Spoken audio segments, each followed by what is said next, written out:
Hey everyone, welcome to week 6. Looking forward to talking about recruiting and hiring this week, which is a key business activity.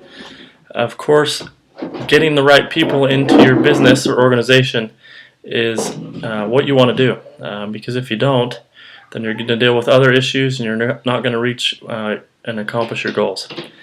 So that's what we're going to discuss. Jim Collins wrote a book called Good to Great. He refers to this process as getting the right people on the bus.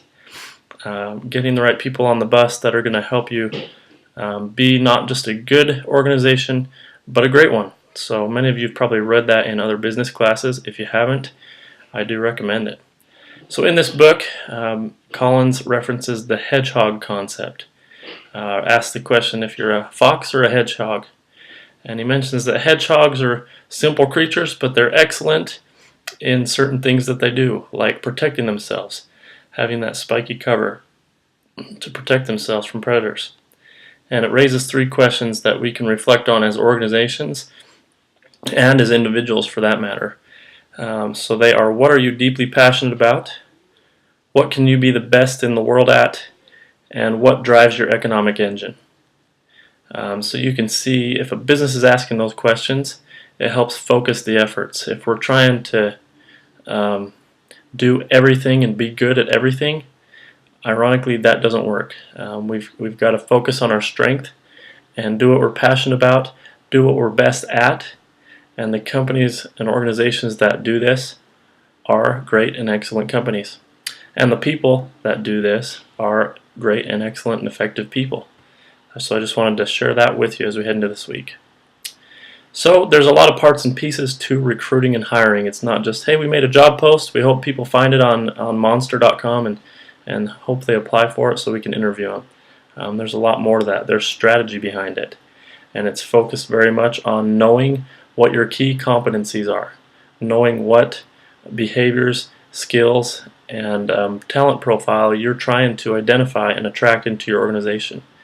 So of course there's the planning that goes into that. There's the supply and demand. You're going to have gaps, you're going to have surpluses at times depending on new business endeavors, new lines of business. But sourcing is the key.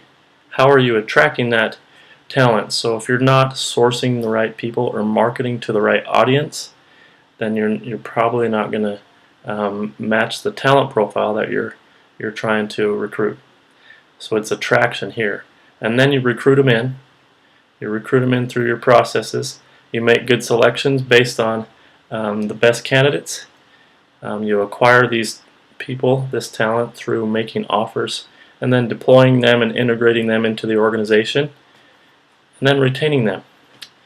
And then you start that process over. So as you can see, there's a lot that goes into it and a lot to think through. So in thinking about this, it made me think about what the Lord's talent philosophy would be. And in doing so, a scripture came to mind from Doctrine and Covenants 64, verse 33. Behold, the Lord requireth the heart and a willing mind, and the willing and obedient shall eat of the good of the land of Zion in these last days.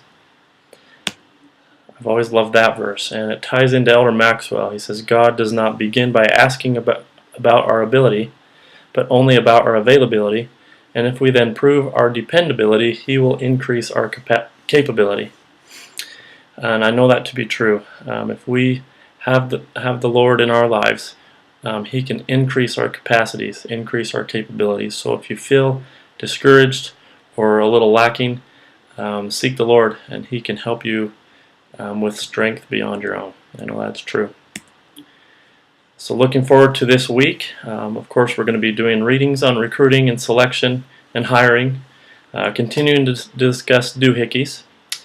There will be a group discussion that we'll hold on recruiting, so attend if you can. Come with questions, come with thoughts to participate. I always appreciate those discussions. If you are the discussion leader in your group, only the discussion leader needs to post in iLearn. If you're not, you don't need to post anything or let me know that you're not the leader. Just don't post and I'll excuse that. That's fine. We're also going to be having you offer some mid-course feedback, and then of course doing your self-assessment for the week. Looking forward to it. As always, if you have questions, let me know. And remember that hedgehog concept this week. Take care.